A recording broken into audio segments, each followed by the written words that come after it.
Welcome to the Masculine Psychology Podcast, where we answer key questions in dating, relationships, success, and fulfillment, and explore the psychology of masculinity. Now, here's your host, world-renowned therapist and life coach, David Tian. Welcome to the Masculine Psychology Podcast. I'm David Tian, your host. This episode and the coming 2 episodes are all about the one thing that unlocks everything else. And I'm not just talking about your dating success or your relationship success, but more importantly, your happiness, fulfillment, the love in your life, the joy in your life. One thing that would unlock everything else. And it will take care of your dating life. It'll ensure that you have the conditions for a successful relationship. And in getting this one thing, it will ensure that you access your higher self, your true self, not the parts of you that are anxious or nervous around attractive women, or that are lacking confidence or full of fear and uncertainty. And those are parts of you, if you have experienced those emotions, or parts experiencing those emotions. But you also have within you a higher self that is your true self. And you are going to be able to access this true self within you by focusing on this one thing. So this one thing will not just fix your dating life, give you a flourishing social life, and bring you happiness, but also enable you to access your higher self, which unlocks the love and joy and connection that can be your daily reality. This, of course, is not to say that life will not throw you challenges and surprises, but you will have the calm and the confidence and the courage and the creativity to face them full on. And that's what this one thing does. Okay, hopefully we will not give away the one thing in the title of this. Maybe we will. But hopefully that gets you intrigued enough to keep listening. The one thing, the kind of Rosetta Stone of your happiness and success in life, especially with women, because I know many of you have found me by searching on the internet for help with women, but much more than just success in your dating life and in your relationship, which is already huge. Your relationship is a huge factor in your life. And in addition to that, happiness, meaning, love, joy, fulfillment comes from this one thing. Conversely, if you don't have it, then you will, in the pursuit of all of these things, if you don't have this one thing, if you haven't focused on this one thing, then you're focusing on the wrong thing. And if you don't focus on this one thing that I'm going to reveal, if you don't focus on this one thing, in the pursuit of all of these other areas of your life, of dating success, relationships, just success, I guess worldly success, money, status, power, in the pursuit of anything else important in your life, if you're not focused on this one thing, if you don't take care of this one thing, if you don't have this one thing, then you will end up losing your mental health. You will end up sabotaging your long-term enjoyment of any success that you attain. You will also lose any sense of calm and a deep, abiding inner confidence in facing the challenges of life. If you don't focus on this one thing, you will end up losing your soul, so to speak. You're going to lose your happiness. You're going to self-sabotage, and you'll feel exhausted and tired if you don't have this one thing taken care of in the pursuit of any success in any other area. This one thing. Okay, I've got your interest. Have I piqued your interest? For the first several years, and maybe the first decade of my work as a coach, I was focusing on helping men with their dating lives. And as I'm trying to pivot into more of a mental health angle or helping you with therapeutic issues, I know that a big part of my audience is still responding to the dating content. Now, I could take any area of life and use that as the entryway to introducing the one thing. But I'm going to take dating, specifically addressing men, and hopefully this will resonate with you. So there is a big myth when it comes to men trying to figure out what to do to succeed with women in a casual dating, or even in a dating context leading to a committed relationship. And this myth is all about the alpha versus the beta male. And I'll call it the alpha myth. It's a myth not because there isn't a concept of alpha that could make sense. The myth is that thinking about whether you're alpha or not is going to help you. It doesn't help you. The very fact that you are wondering whether you're alpha or beta, or being concerned about whether you're alpha, or being afraid of not being alpha, proves that you're not alpha on any reasonable definition of that term. Worrying about whether you're alpha and not beta, and trying to obviously be alpha and not beta in order to attract women, feeds into the core insecurities that will ensure that you're not attractive, that will guarantee that you're not alpha. There is a way in which applying the concept of the alpha male to the dating context, to the dating world, the modern dating world that you're living in right now, there's a way in which that could make sense, and it might even be helpful. But worrying about it, using that as a guiding question, is self-sabotage. That will guarantee that you don't become it. It's sort of like when you're driving, worrying about not hitting that barrier will maybe not guarantee, but will make it a lot more likely that you're going to hit that barrier. Hopefully you've taken some driving classes, so you know what I'm talking about. I know that in some expensive cities, now with the prevalence of Uber, maybe you don't drive if you're younger. But hopefully you know what I'm talking about. When you're driving, you want to look where you want to go, not what you want to avoid. And that barrier, that construction obstacle that you want to avoid in the middle of the road, that is, in this analogy, worrying about that category, whether you're alpha or beta. So there is a way in which it could make sense, this concept of or category of alpha versus the category of beta when applied to modern dating. And like I said, I'm going to be using this worrying about whether you're alpha or beta as a entryway into revealing the one thing that unlocks all the other good stuff, not just dating success, but happiness, fulfillment, joy, love, meaning in life. So, what is this thing, the alpha male? So obviously this category is taken from evolutionary biology. One of the earliest uses of the term in a scientific context, suggesting it could be applied to human interactions, is in Frans de Waal's work. He's famous for the work on chimpanzees in the 80s. In fact, there's a book that he published in 1982 called Chimpanzee Politics, Power, and Sex Among Apes. I highly recommend Frans de Waal's work, especially The Age of Empathy, and his work on ethics and how this connects to ethics. In a way, it's ironic that he introduced this usage and applied it to human interactions and having it warped in such a major way. So this category of the alpha male fits very comfortably in studies of animals like chimpanzees, gorillas, lions, you name it, right? So this is about mating opportunities. And the alpha male is the one who has the most mating opportunities. If you cash it out any other way, it would be preposterous.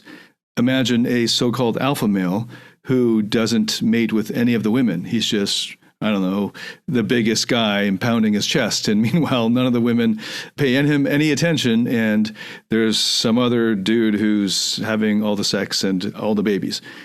You wouldn't call that dude who's just posturing and just because he's the biggest guy, the alpha male. That's not how that term would be used in the study of animals or in evolutionary biology. In terms of evolution, what our genes care most about is replication, reproduction, and survival insofar as it keeps us around so that we can reproduce. From an evolutionary standpoint, our genes would prefer that we have 5 children and die at 30 than to live till 100 and have no children, from our genes' perspective, from the evolutionary perspective. Because no matter how long we live, if we don't reproduce, then our genes die. So this is kind of the whole point of selfish gene, Richard Dawkins' work there. And then the debate, like Frans de Waal, if you don't know his name, Frans, F-R-A-N-S, de Waal, D-E-W-A-A-L, argues against Dawkins about the mechanism that's used, whether, for instance, empathy and alliances are more important than full-on conflict or domination. But the outcome is still the same. The desired outcome is more reproductive success. So in terms of evolution, the alpha male is the one who has the most reproductive success. Okay, so far so good. I hope you're following along. This is just, I don't know, biology or evolution 101. So the alpha male is the one with the greatest mating opportunities. And let's just run through some of these. And one of the things that I'm going to point out right from the beginning is, especially in our human modern context, it's not even so much mating opportunities, but that the females choose to mate with him willingly. So if it was unwilling, and this is something I think, and it might seem preposterous, but I think we have to pause on this because it might deter some incels, or it might deter some people who could potentially become incels by recognizing the importance of female choice. It's the females who decide through a kind of unconscious voting, which male is the alpha, which male would have the most mating opportunities. And maybe there's an equal number of them at the top, so alpha males at the top, but commonly there is a peak to the hierarchy, and it's the females who determine that through their choice. Because if it was purely mating opportunities, then you could be an alpha male by just raping women.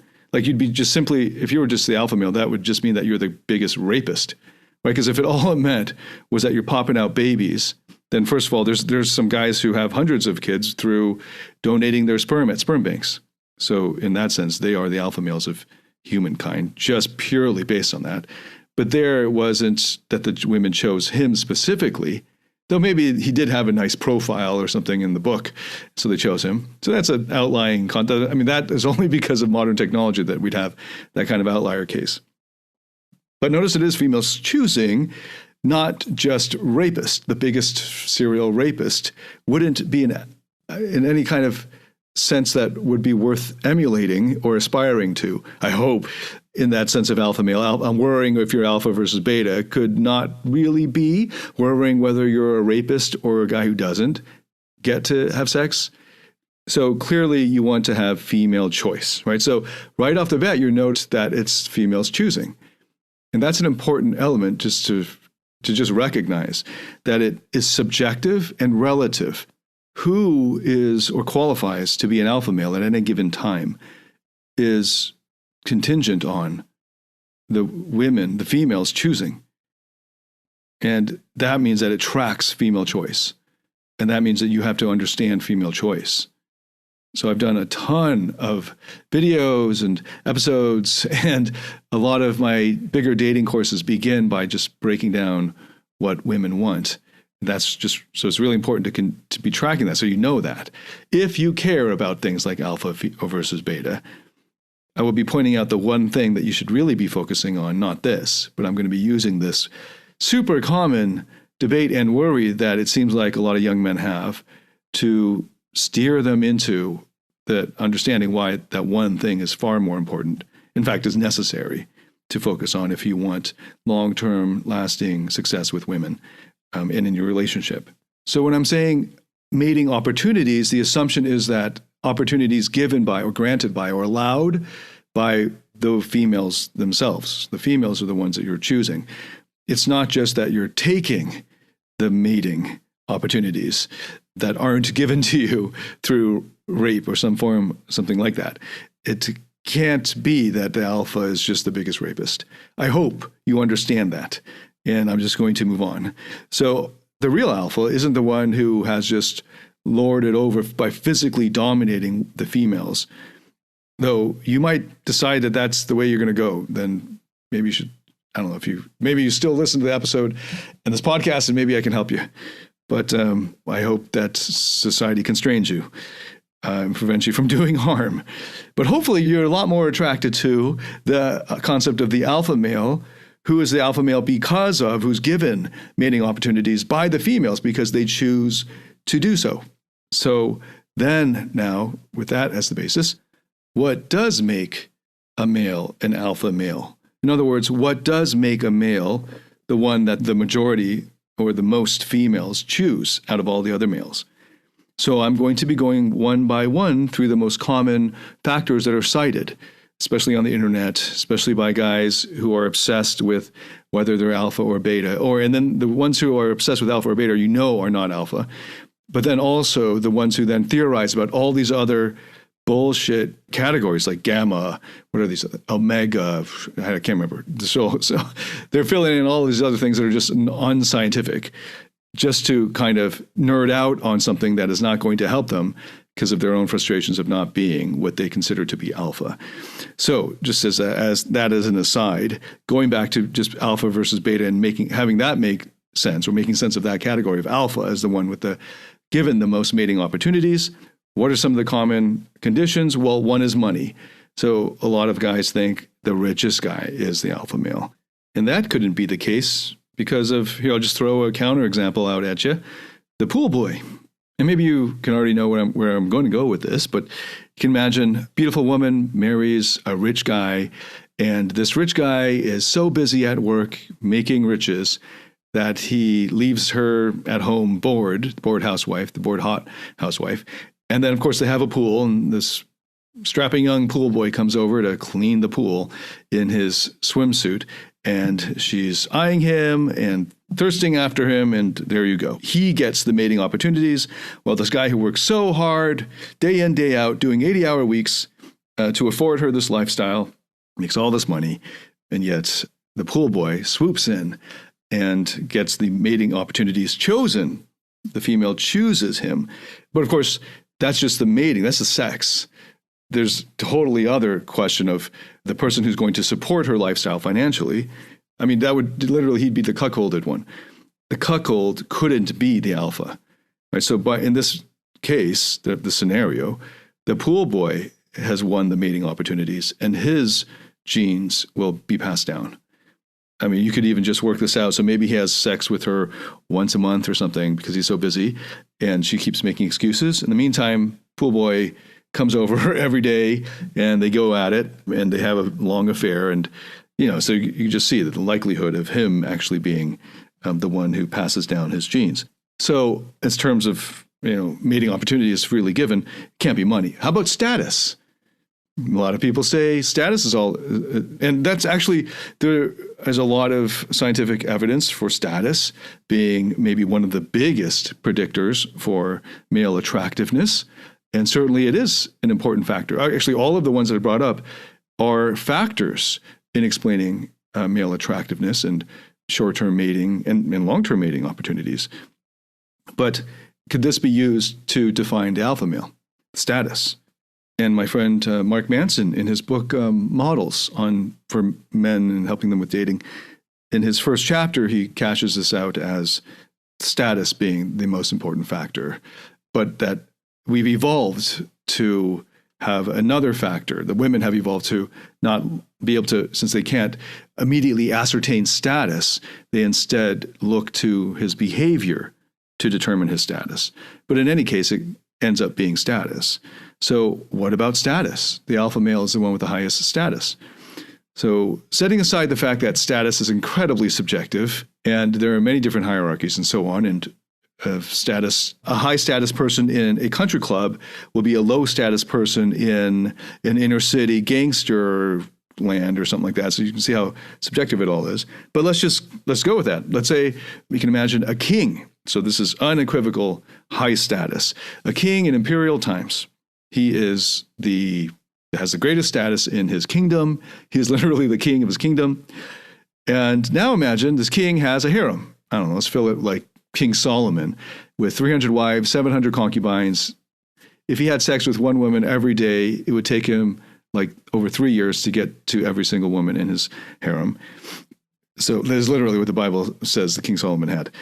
And now imagine, because he can only get to them once a year, this king, unless he was did nothing else during the day in his ruling and just had sex. Maybe he could fit in 2 or 3 or more women in one day.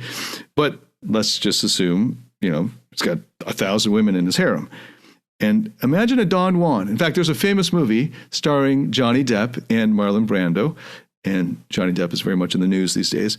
Don Juan DeMarco. If you're a guy who wants to get better with women, I highly recommend this movie. It's highly entertaining, but it is also a brilliant depiction of a certain type of an archetype of a seducer. that Johnny Depp does very well and very naturally. Anyway, so there's a scene in that movie where Johnny Depp is in the harem. He snuck in as Don Juan into the emperor or the king's harem, and there are 100 naked women in that scene. And the interviewers asked him what it was like to shoot that scene, and he was saying that eventually they all just blurred after a few takes, just masses of flesh, but he was focused on his acting, I suppose. So anyway, returning to the counterexample, Don Juan in the harem of this king who has the highest status, but he can't get to them.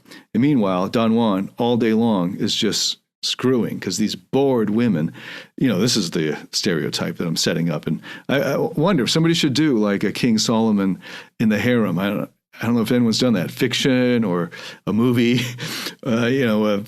the life from the perspective of the women in King Solomon's harem, what that must have been like.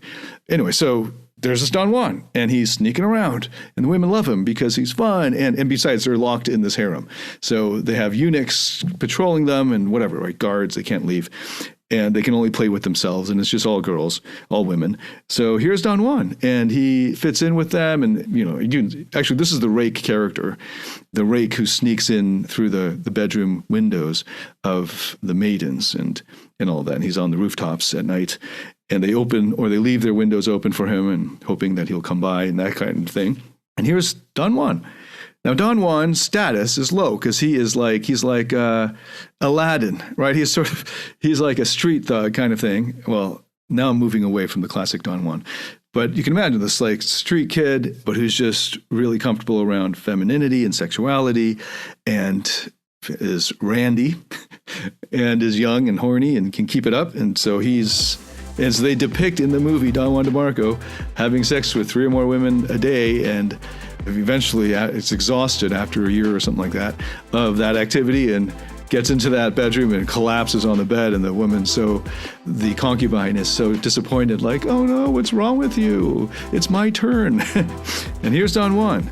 And in terms of evolution, if we cash it out as mating opportunities given to him by females, Don Juan wins over the king.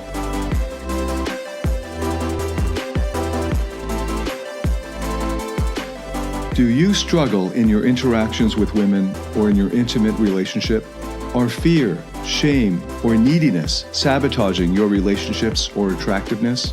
In my Platinum Partnership Program, you'll discover how to transform your psychological issues, improve your success with women, and uncover your true self.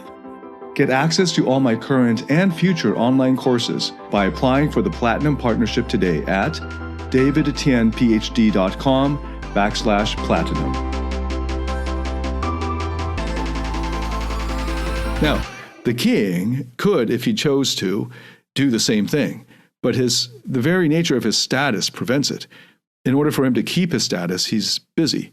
Now, the one who ends up with the most reproductive success could easily be Don Juan, and that messes up status, right? Because he has no status or he has low status. And status defined in any reasonable way, right? Status in terms of a hierarchy in society.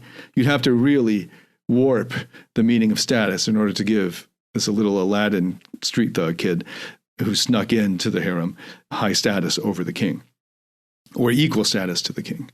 In any case, status alone can't be it because of this Don Juan in the harem counterexample.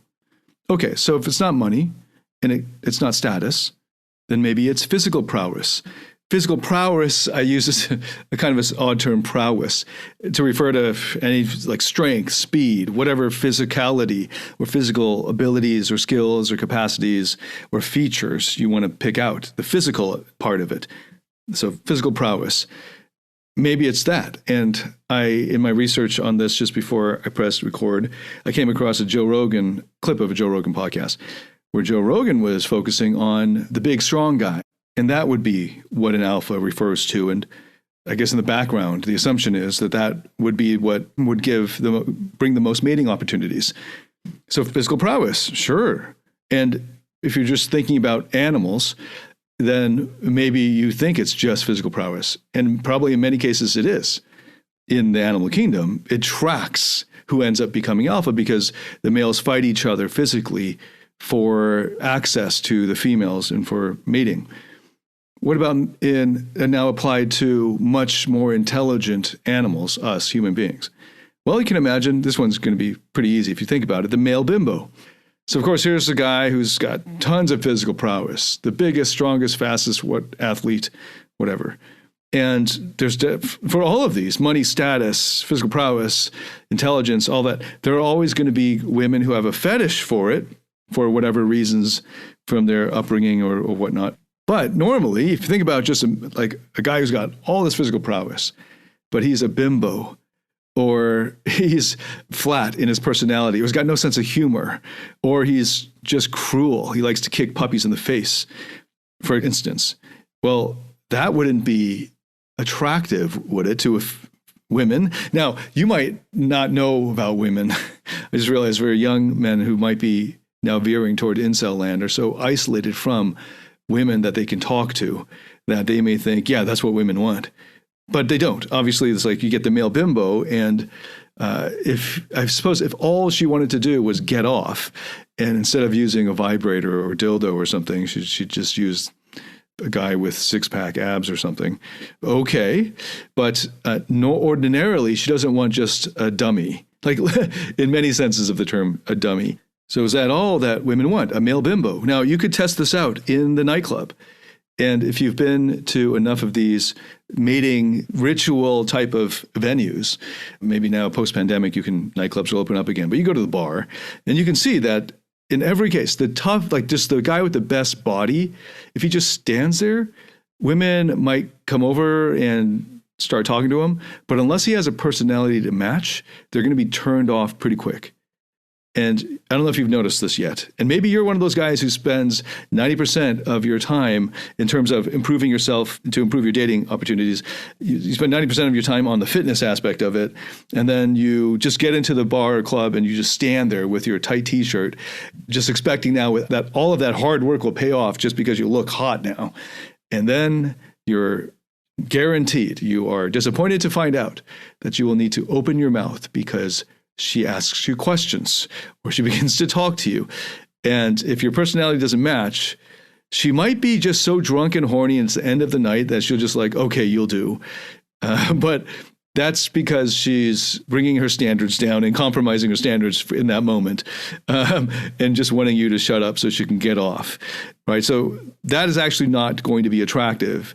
Now, all of these things in and of themselves can make you more attractive or more appealing as a mate. Money, status, physical prowess, no doubt, especially physical prowess. I mean, all things considered, it'd be better to have a hotter body than not. But that can't be the only thing the alpha male is referring to, because you got the male bimbo, and hopefully that's easy to understand.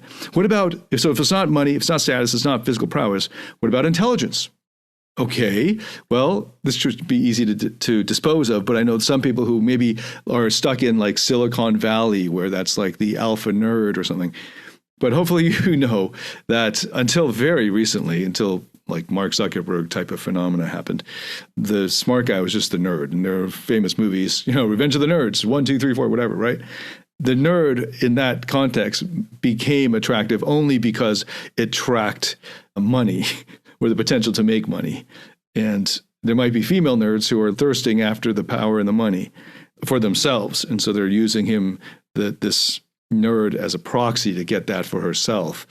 But clearly, intelligence on its own can't be what would determine whether he's alpha. Okay, now this is the easiest thing. Just put them all together, right? The guy who has the most of all of these different qualities I've just mentioned, money, status, physical prowess, and intelligence, put it all together, and he would be the one who's the alpha. So now finally we get to the one thing, because the one thing will point out to the counterexample to that. This combination of money, status, physical prowess, intelligence, and pretty much anything else you can come up with that's not the one thing. I can just think of a counterexample for you. I don't know, maybe you can write it in the comments or something, or maybe you can exercise your own creativity and just notice, once you understand the one thing, how you can find a counterexample to anything else. That would be a factor in determining whether somebody's alpha, given, again, it's subjective and relative. So given what we know about the history of female choices for mating opportunities. So there's one more factor that is cited. So before I just tell you what the one thing is, this is an important factor because it was in fact, originally how the term alpha was being applied to humans. So in 1999, in the Time magazine article, a journalist was using the term alpha to refer to then presidential candidate Al Gore. So I'll quote this, found this on the internet. Wolf has argued internally that Gore is a beta male who needs to take on the alpha male in the Oval Office before the public will see him as the top dog. Okay, so very resonant references there. And of course, what's beta and alpha here are not defined. And there are a ton of connotations that this person's just assuming will get triggered in our heads, and then uses the term top dog to just kind of end it off and make sure that we're looking at it in that way. But in what ways are the terms alpha and beta meant here in saying that Gore is a beta male who needs to take on the alpha male in the Oval Office before he's seen as the top dog? So whatever this is, kind of like a political influence, or maybe broadly speaking, kind of power here, what would make, so maybe that would be the alpha male, the one with the most political clout or influence. Okay, so I'll just put that out there. And then I'll also put out there the combination of these other factors. The guy with overall, on average, the one with the most money, status, physical prowess, intelligence, throw in anything else that you like, funny, good looking, fashion sense, I don't know, whatever else you think. He's a hardworking, ambitious, industrious person, whatever. Throw all those things in there that evolutionary psychology puts out there as things that women are looking for. But that commonly men are focused on the easy ones, the visible ones, money, status, physicality, intelligence, and we'll throw in political influence, political power. Maybe you can dominate other men, like you can bully other men, like a top dog would, rough, and make the other men go hide in the corner so that you can have the mating opportunities. Maybe you don't understand, maybe you think very lowly of women, like an incel or red pill would, and think women are just animals and they only go after mean bullies. Right? So maybe that's the case. Is that what an alpha is? And again, alpha it's determined by female choice. Right? So again, the alpha male is the one with the most mating opportunities given to him by females. So then the question is, what are the features that females are looking for, consciously or unconsciously, to give mating opportunities? So just before I reveal the one thing, let's recap here. The alpha male is not the one with the most money. The alpha male is not the one with the most status. The alpha male is not the one with the most physical prowess. The alpha male is not the most intelligent one. And I'm about to argue and show you the alpha male is also not the one with the most political power or dominance over other males. So what is the thing that females choose in a man to give him a mating opportunity? So hopefully now I've said this enough times to explain to you what an alpha is. The alpha male is the one that is given the most mating opportunities by the females. And hopefully now, if you've been following the podcast, you would know where that factor is. Now you can take any one of these or the combination of them, or let's focus on the political power. So let's just start with that, political power. So imagine a guy he's the president. Now imagine the president, and you can see, okay, the president, he's sexy. I don't know. Is the president, because he's the alpha of America, all the American women would want to have sex with him because he's the king of the kingdom of America? And so immediately that would be ridiculous because he's like 80-something years old right now and all these other things. Once you think of the specific person. But okay, let's say he's the king. He's the mythical king of America, right? And so he has the most political power. Imagine this king. Let's put it all together. The king, who immediately, let's say he's the richest person in the kingdom. There's no Elon Musk. Right? Let's go back to imperial times. So the king is the richest. He's also the highest status. He also has, of course, the greatest political power. Let's say there's no Iago whispering into his ear and undermining him. Let's just say that he has the political power to banish anyone from the kingdom. He also is, he's the most physically powerful dude in the kingdom as well. That's straight. Maybe he's like Genghis Khan, like warrior, like early young Genghis Khan. I don't know. So he's got physical prowess as well, and he's the most intelligent. Okay, now he's really stretching it. He's like a combination of, I don't know, the Hulk, Captain America, and Iron Man. Plus, he's the king of the kingdom in imperial times. Wouldn't that guy be the alpha male? Okay, great. So that guy sounds awesome, whoever that superhero is. So let's imagine this Ultraman. Let's call him Ultraman. And this Ultraman, imagine him needy. The Ultraman has a date with the hottest woman in the kingdom. And he's texting her, hey, when are we meeting? We're meeting at 7, right? I said 7. And she doesn't reply. And I don't know, 6:45 rolls around and he's getting nervous. Let's say he's pulling out his phone. Hey, are we meeting up or what? And he starts sending his minions over to her home or something to fetch her, and she's not at home. And now he's sweating it. It's like, oh, damn. Oh, no, this is the one woman. This is the Cleopatra. This is the sire, and this is the Marilyn Monroe. I'm just making up ideal, whatever, female archetypes of powerful women who lord it over powerful men. So he's like, I have a harem, but I want this woman. And he's needy. And finally, she shows up, 7:30. And he's like, he's really angry, but he hides it because he doesn't want to look unattractive. He doesn't want her to see his anger or his annoyance or frustration because he likes her so much. And he plans out this whole evening. All she's got to do is show up late, but he's done all this work of planning it and everything. And she's mildly pleased by it and so on. And the date ends and he tries to make a move, so to speak. And she pushes him away and says, I don't kiss on the first date or whatever it is. It makes him sweat. And here's the president, the king, the emperor, the whatever. And he's needy, the needy alpha male. Hopefully you've studied attraction long enough that you understand this example, that no matter how you dress him up, the needy guy is still unattractive. And the needier you are, the more unattractive you are. Doesn't matter how much money you have. There's tons of needy rich guys with women who have these rich guys wrapped around their finger. Same with guys who think that their status matters. They're coming in there thinking, I'm the highest status here, get out of my way. And she doesn't budge. She doesn't give a damn about his status.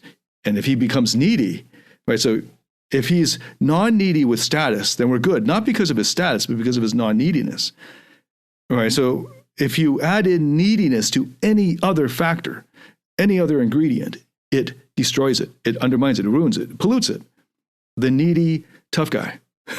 Right? So tough physically, right? Not tough emotionally, clearly here. Or he could be tough emotionally in, I don't know, military contexts. But then when it comes to women, he's a needy guy. His neediness is what tracks his attractiveness. Right? That's why the Don Juan can be attractive with no status. That's why the pool boy can be attractive with no money, right? Because he doesn't give a fuck. And then you can add in anything else that might help him with that, looks or something. But you could have a good-looking pool boy who's incredibly needy, and she would not do it with him. Or at least she would not be attracted. She'd have to be really desperate to do it with him. But if there's a pool boy who is not needy, and when you're not needy, then the natural parts of you, the way you naturally are, comes out. And a lot of guys think, I'm naturally shy, beaten down, introverted, depressed. You're not. You can see that in little children when they're playing.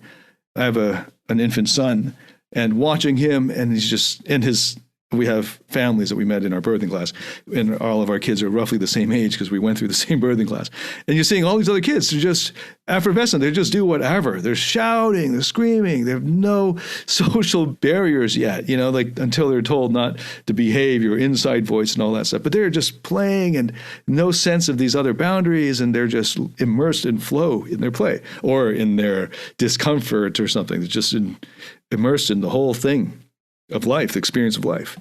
And it's only when life gets to you, or trauma happens to you, or repeated mini traumas condition you, that you end up becoming the shy, awkward, depressed, anxious little boy.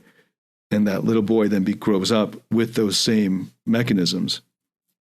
And then that man thinks that he is that way naturally. He's not. You're not. The way that you are naturally is spontaneous and playful and adventurous and creative and open to new experiences and exploring. It would have had to be life in some painful ways to have forced you into that beaten down state. And Ernest Becker, in his Denial of Death, puts it really well, that the unconflicted man is the leader of the primal horde. And what that means is that the one who doesn't have these restrictions on the inside of how he needs to be, he's unconflicted. He doesn't have any parts warring with each other. He's just integrated. He's just unconflicted. And as a result, he's able to lead. The one who's the most unconflicted would have been the leader of the first horde. The unconflicted man is the non-needy man. Hence, he is the alpha, the original alpha, the alpha. So this one thing turns out to be neediness, and non-neediness will determine your attractiveness to women. And women unconsciously choose, sometimes consciously if they're self-aware, choose men who are non-needy. And the more non-needy you are, the more attractive you are as a man. And the needier you are, the less attractive you are as a man. So, okay, Dave, then how do I become non-needy? Well, that is the subject of the next episode. So just to recap, understanding the proper use of the term alpha male from evolutionary biology, from zoology, we see that the alpha male is the one who is given by females the most mating opportunities. The alpha male is not necessarily the one with the most money, not the one with the most status or physical prowess or intelligence or political power or social dominance.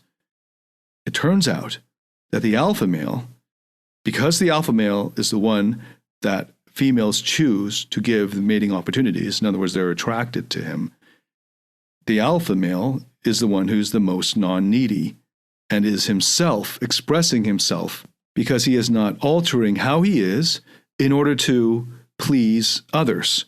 He's not looking to others to meet his own needs.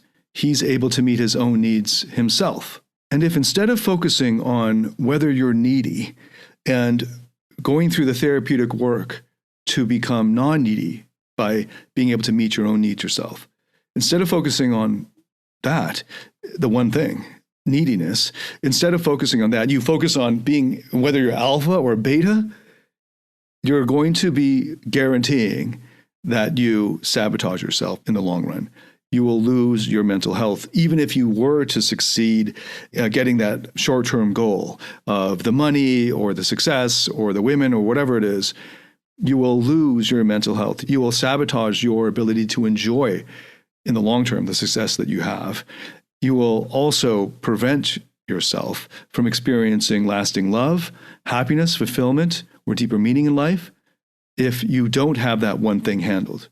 Now, if you have the one thing handled, in other words, you're able to meet your own needs in yourself, then along the way, well, first of all, by definition, you'll have met your own needs for love, connection, your needs for love, connection, worthiness, fun, play, fulfillment, happiness, joy, and meaning in life.